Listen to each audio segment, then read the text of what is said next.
मैं बात करूं क्लास एडजस्टमेंट ऑफ कैपिटल की, तो ये बहुत इंपॉर्टेंट है। एग्जामिनेशन में एडजस्टमेंट ऑफ कैपिटल से क्वेश्चन पक्का बनना ही बनना है।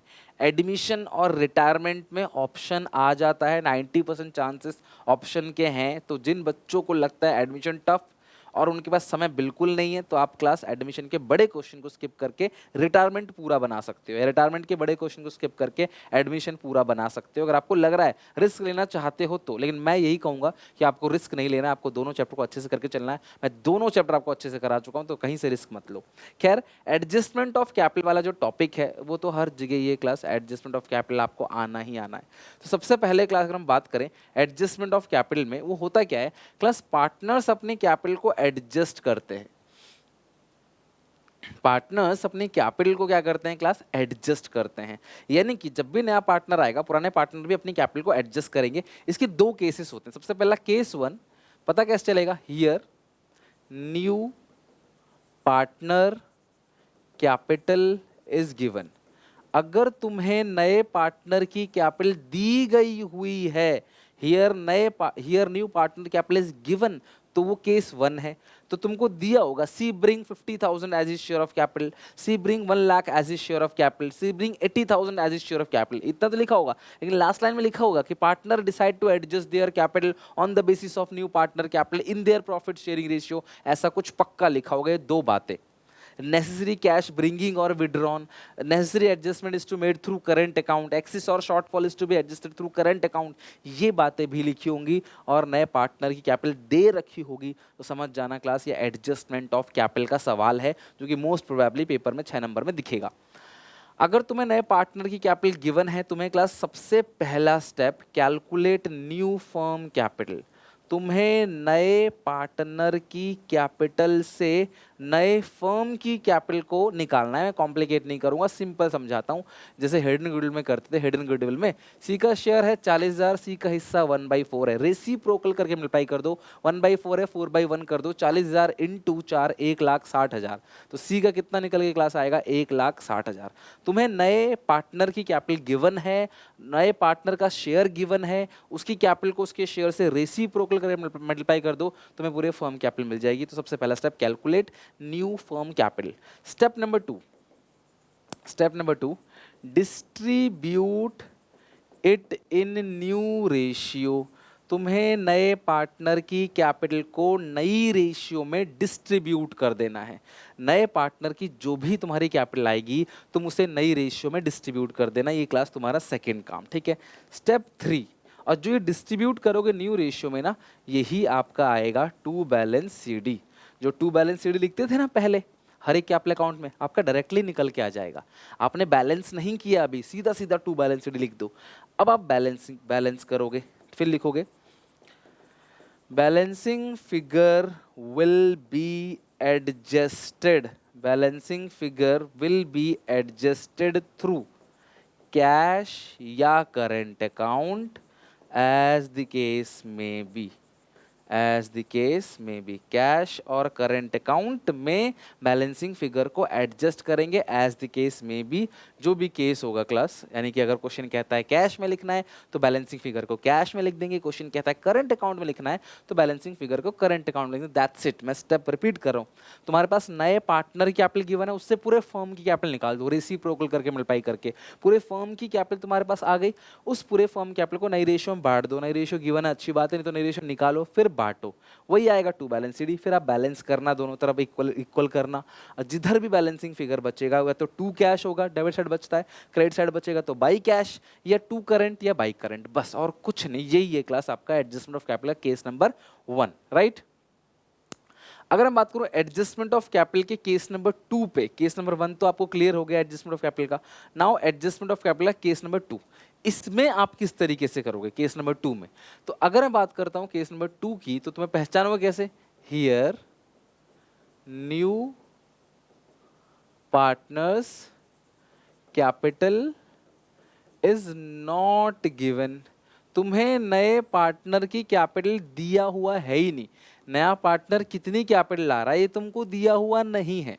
Here new partner capital is not given, तो तुम क्या करोगे, तुम्हें क्या लिखा होगा, ऐसा लिखा होगा C brings 1/4 capital in new firm, ठीक है, ऐसा लिखा होगा। सी ब्रिंग्स प्रपोर्शनेट कैपिटल, ये लिखा होगा C brings his share of capital, इस तरीके से लिखा होगा। तो समझ जाना क्लास कि वो केस नंबर 2 है। ये लिखा होगा C brings 20% of combine capital of A and B in new firm, नए फर्म में ए और बी, नए फर्म में, नए फर्म में, नए फर्म में, पुराने में नहीं, नए फर्म में ए और बी की जितनी कैपिटल है उसको जोड़ के उसको 20%, 30%, 25% सी लेके आएगा। अगर ऐसी बातें लिखी है तो ये केस नंबर 2 है। और साफ साफ लिखा है कि new partner bring his share of capital in cash 40,000, 50,000, 1 lakh, वो केस 1 है। तो अब केस 2 में आप क्या करोगे? केस 1 में नए पार्टनर की कैपिटल गिवन थी, नई रेशियो, उससे नए फर्म की कैपिटल निकाला, नई रेशियो में बांटा, वही 2 balance sheet, balancing figure 2 cash और बाई कैश। लेकिन अब इस सिचुएशन में तुम्हारे पास नए पार्टनर कैपिटल गिवन नहीं है, तो आप क्या करोगे? पूरा क्वेश्चन बिल्कुल नॉर्मल तरीके से बनाओगे, रीवैल्यूएशन बनाओगे अच्छे से, पार्टनर्स कैपिटल अकाउंट अच्छे से बनाओगे, सब कुछ अच्छे से बनाओगे। 2 बैलेंस सीडी भी लिख दोगे, लेकिन सी का नहीं लिख पाओगे, बिकॉज सी कितनी कैपिटल लेके आ रही है तुमको पता ही नहीं है, तुम सी का लिख ही नहीं पाओगे। तो तुम क्या करोगे? ध्यान समझना ट्रीटमेंट। स्टेप 1 2 बैलेंस सीडी ए का, 2 बैलेंस सीडी बी का, दोनों का जोड़ दोगे, दोनों का क्लोजिंग बैलेंस आप ऐड कर दोगे, ठीक है। फिर आप क्या करोगे? पूरे फर्म की प्रॉफिट, इसका मेन पर्पस जो केस 2 है इसमें कोई बैलेंसिंग फिगर नहीं आएगा, इसका पूरा क्वेश्चन बिल्कुल नॉर्मल 2 बैलेंस सीडी पूरी तरीके से नॉर्मल कर देना। बस केस नंबर 2 में ये फाइंड आउट करना है कि नया पार्टनर कितनी कैपिटल लेके आ रहा है। केस 1 में नया पार्टनर जो कैपिटल लेके आ रहा है वो तुम्हारे पास गिवन नहीं था, सॉरी कि गिवन था, तो तुम उससे पूरे फॉर्म का निकाल रहे थे, फिर उसको नई रेशियो में बांट रहे थे, वही 2 बैलेंस सीडी, फिर बैलेंसिंग फिगर किया 2 कैश बाई कैश या 2 करंट बाई करंट, जैसा क्वेश्चन बोलेगा। क्वेश्चन कुछ नहीं कह रहा तो कैश में ही डालना, किसमें? कैश में। लेकिन इसमें पूरा क्वेश्चन नॉर्मल तरीके से करो, बिल्कुल विदाउट एडजस्टमेंट जैसा।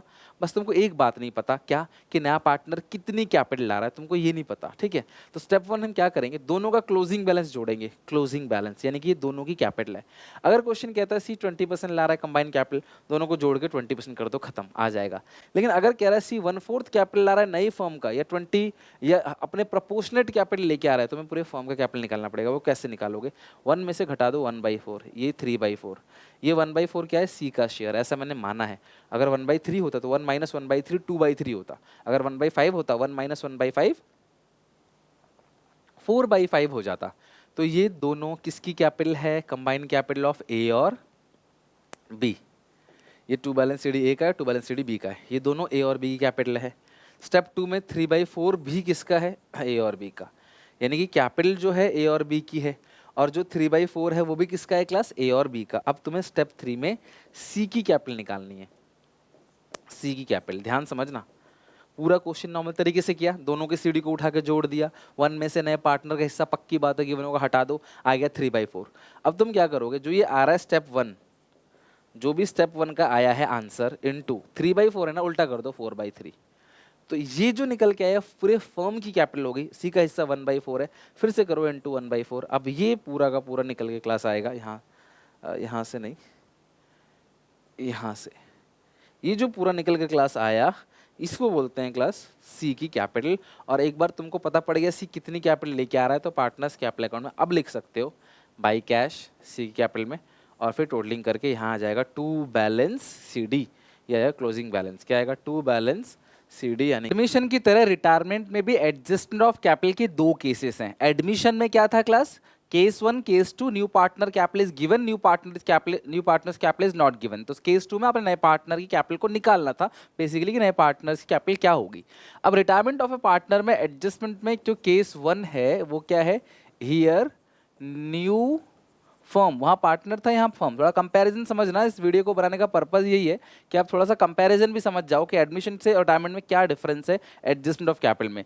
Here new firm capital is given, यहाँ पे तुम्हें साफ साफ दिया होगा कि नए फर्म कैपिटल गिवन है 4 लाख, 5 लाख, 6 लाख, 8 लाख, 10 लाख, तुमको साफ साफ गिवन है कि नए फर्म की क्या कैपिटल होगी। Here new firm capital is given. अगर तुम्हें नए फर्म कैपिटल गिवन है फिर तुम क्या करोगे? स्टेप 1 क्वेश्चन कहता भी है कि partner decide to adjust their capital, तो समझ जाना ये केस नंबर, मतलब ये एडजस्टमेंट ऑफ कैपिटल का ही क्वेश्चन है, नॉर्मल क्वेश्चन नहीं है। नॉर्मल क्वेश्चन में कहीं नहीं लिखा रहता partners adjust their capital in new ratio, bringing of और विड्रॉइंग कैश, करंट अकाउंट में बैलेंसिंग फिगर आएगा, एक्सिस और shortfall to be adjusted through current account, ऐसा कुछ भी लिखा नहीं रहता। तो ये बिल्कुल class adjustment of capital question होगा, नीचे लिखा रहेगा। तो अगर आपको नए फॉर्म कैपिटल गिवन है, new form capital 6 lakh, 5 lakh, 20 lakh, 27 lakh, तो क्लास समझ जाना वो केस 1 है। तो स्टेप 1 क्या करोगे?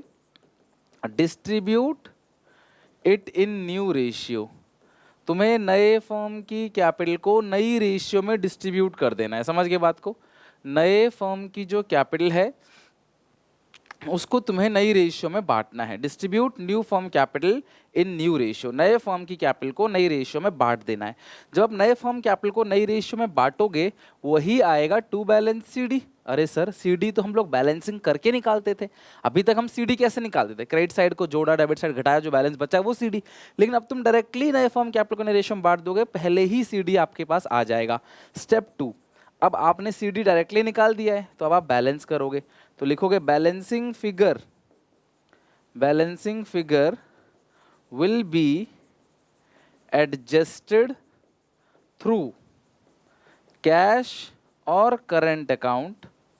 जो बैलेंसिंग फिगर है कैश और current account as the case में बी। तो जो भी बैलेंसिंग फिगर है वो किस में आएगा? कैश और करंट अकाउंट में, एज द केस में बी। यानी कि बैलेंसिंग फिगर कैश में भी आ सकता है और करंट। बिल्कुल 2 स्टेप खत्म। नए फर्म की कैपिटल गिवन है, नई रेशियो में बांट दो, वही to balance C. Balancing figure debit बचता है तो टू कैश, क्रेडिट बचेगा तो बाई कैश, या फिर टू करंट या बाई करंट, बैलेंसिंग फिगर जो भी है, राइट। ये class case number 1 adjustment of capital का, बाकी कुछ भी नहीं है, सारा कुछ नॉर्मल है। अब इसके केस नंबर 2 में क्या होता है? Here new firm capital is not given. बच्चों ध्यान समझना, इज नॉट गिवन। तुम्हें यहां पर नए फर्म की कैपिटल दी हुई नहीं है, तो तुम्हारा एक स्टेप एक्स्ट्रा बढ़ जाएगा। मतलब केस 2 में भी हम वही करेंगे जो केस नंबर 1 में किया। नए फर्म कैपिटल को नरेशन में बांटो, वही to balance C, balancing figure to cash और बाई कैश। बट प्रॉब्लम क्या है कि सेकंड केस में आपको नए फर्म की कैपिटल ही गिवन नहीं है, तो आप किसको नई रेशियो में बांटोगे?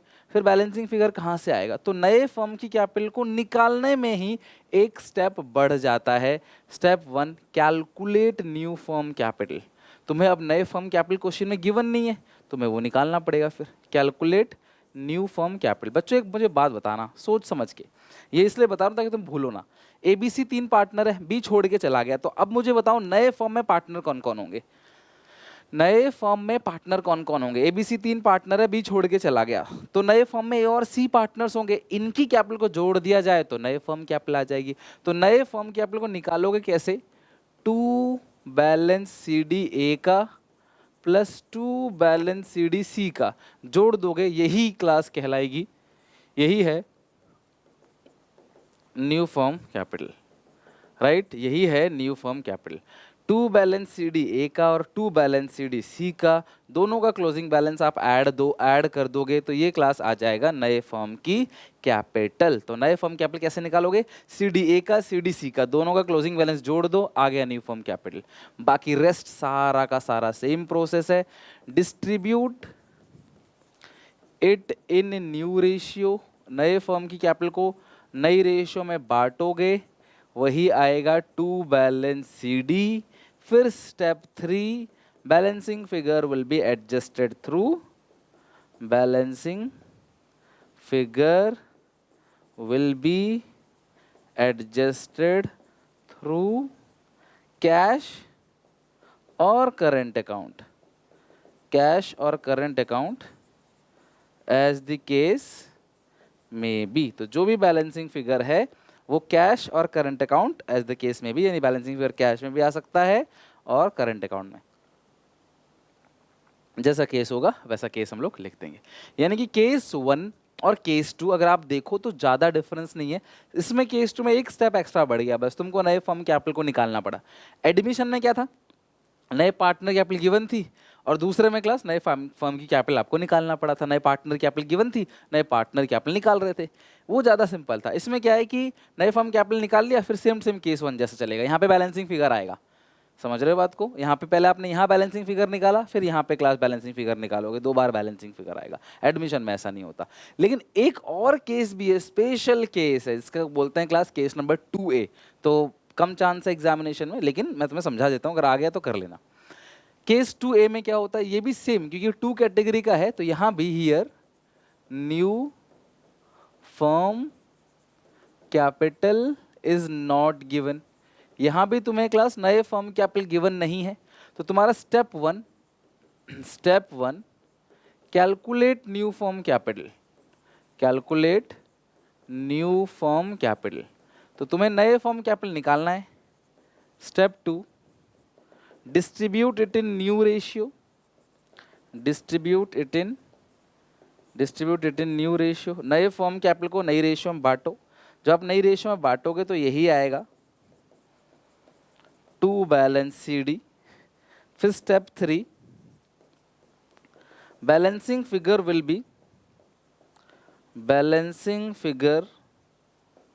Will be adjusted through cash और current account as the case में बी, एज द केस। तो अगर आप देखो तो तीनों के तीनों केस में फर्स्ट केस जैसा ही है, बस फर्स्ट केस में नए फर्म कैपिटल गिवन था तो आसान हो गया, एक स्टेप कम हो गया। सेकंड केस में तुमने नए फर्म कैपिटल दोनों की CD को जोड़ के निकाल लिया। तो थर्ड केस में नए फर्म कैपिटल कैसे निकालोगे, बेटा ध्यान समझना। केस नंबर 3 वो केस है जहां पे क्वेश्चन कहता है कि पार्टनर्स अपने कैपिटल को प्रपोर्शनेट करेंगे, कैपिटल्स आर इन प्रपोर्शन, पहली बात, और प्लस कैश रिमेन्स, कुछ पैसे बचाएंगे। तुम पहचानोगे कैसे क्लास इस केस को, जहां पे पार्टनर्स बोलेगा कि कुछ पैसे बचा रहे हैं, their capital are in proportionate, और क्लास ये 10,000 बचाना चाहते हैं। देखो क्वेश्चन क्या कहेगा कि जो रिटायरिंग पार्टनर है उसको आप पे कर रहे हो इन सच अ वे, आप उस तरीके से सारा का सारा पे कर रहे हो ताकि आपकी कैपिटल प्रपोर्शनेट भी हो जाए और कुछ पैसा भी आपके हाथ में बच जाए। तो समझ जाना क्लास, वो आपका केस नंबर 2A पार्ट है। तो अब करें कैसे इस सिचुएशन में, CD A का, CD C का और लोन B का, यानी कि तीनों चीजों को लेना है, तीनों का क्लोजिंग बैलेंस लेना है। इससे पहले केस में आपने सिर्फ दोनों पार्टनर का CD जोड़ा, नए फर्म कैपिटल आ गई। लेकिन अब तुम तीनों पार्टनर का CD जोड़ोगे, जितना पैसा बचाना चाहते हो, कैश इन हैंड रिमेन्स, तुम चाहते हो कि उसको पेमेंट करने के बाद भी हमारे पास इतना पैसा बचे, हमारी जेब खाली ना हो, वो जोड़ दो। माइनस कर दो cash already in balance sheet, cash जो भी बैलेंस शीट के अंदर दिख रहा है एसेट साइड, वो माइनस कर दो। अब जो आएगा क्लास उसको बोलेंगे न्यू फर्म कैपिटल। मैं तीनों केस को एक बार रिवाइज करा देता हूं। सबसे फर्स्ट केस नए फर्म कैपिटल गिवन, ये गिवन है। सेकंड केस में दोनों की CD को जोड़ो, ये आ जाएगा। तीसरे केस में तीनों की CD को जोड़ो, जो पैसा बचाना है वो प्लस करो, जितना ऑलरेडी है वो माइनस करो। अब जो आएगा ये आएगा नए फर्म कैपिटल, इसको नई रेशियो में बांट दो, वही 2 बैलेंस CD। फिर balancing figure 2 cash by cash है, 2 करंट और बाई करंट अकाउंट। तो ये थे class complete adjustment of Capitals.